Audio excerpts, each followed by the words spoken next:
काय सांगणार, आज काय दौरा आहे जळगाव जिल्ह्यात? संघटनात्मक दौरा आहे महिला मोर्चाचा आणि त्या अनुषंगाने आमच्याकडे नवीन जिल्हाध्यक्षसुद्धा झाले आहेत आणि मी पण दुसऱ्यांदा पक्षाने मला संधी दिली प्रदेशाध्यक्ष होण्याची आणि त्या अनुषंगाने माझा पहिलाच दौरा हा सेकंड टेन्युअरचा मी उत्तर महाराष्ट्रापासून सुरुवात केला आहे. आज आम्ही जळगावला आहोत आणि जळगावचे तिन्ही आमचे संघटनात्मक इथे 3 जिल्हे आहेत, एक पूर्व आहे, एक पश्चिम आहे आणि शहर आहे. त्यामुळे आज आम्ही चोपड्याला चाललो आहे, त्यानंतर या ठिकाणी शहरामध्ये आणि उद्या आम्ही पारोळ्याला, अशा पद्धतीची बैठक आहे.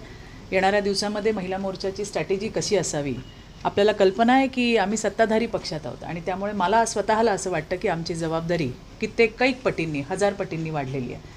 सरकार रोज चांगल्या पद्धतीचे निर्णय हे जनमानसासाठी घेत असतं.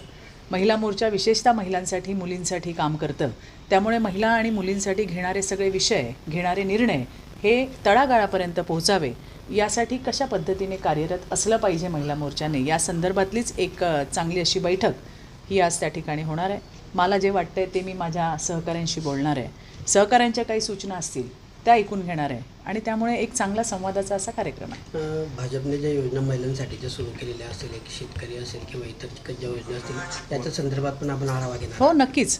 की महिला शेतकरी जे बिल पास झालं आहे पावसाळी अधिवेशनामध्ये, मला वाटतं ते आमच्यासाठी फार महत्त्वाचं आहे की खऱ्या अर्थाने जर तुम्ही राज्याचा जर सर्वे केला तर तुम्ही बघितलं की नोकरीच्या किंवा इतर गोष्टींमुळे पुरुषांचं स्थलांतर फार मोठ्या प्रमाणात वाढतं आहे आणि त्यावेळेला महिला जी आहे ती खऱ्या अर्थाने काळ्या आईला कसणारी जी धनीण आहे, ती काळ्या आईची धनीण ही त्या घरातली स्त्री आहे आणि तिला यावेळेला शेतकरी म्हणून काम तर ती करते आहे, शेतीचं कामच करते आहे, परंतु तिला शेतकरी हा दर्जा नव्हता, तर तो देण्याचं काम हे सरकारच्या माध्यमातून झालं आहे. त्याबद्दल महिलांना काय वाटतं आहे याचीसुद्धा विचारपूस करणार आहे. द्रोण दीदीसारखा एक अभिनव उपक्रम आपल्या राज्यामध्ये आणि संपूर्ण देशामध्ये देशाचे लोकप्रिय आणि यशस्वी प्रधानमंत्री मोदीजींच्या नेतृत्वामध्ये त्या ठिकाणी केला जातो आहे. जळगावमध्ये सुद्धा खूप साऱ्या द्रोण दीदी आहेत, त्यांनासुद्धा भेटण्याचा माझा विचार आहे आणि अशाच पद्धतीने आमच्या विविध क्षेत्रात काम करणाऱ्या, मग आमच्या अंगणवाडी ताई असतील, आमच्या आशाताई असतील किंवा आणखीन बचत गटाच्या महिला असतील, काही फूड प्रोसेसिंगचे युनिटसुद्धा तुमच्याकडे कार्यरत आहेत.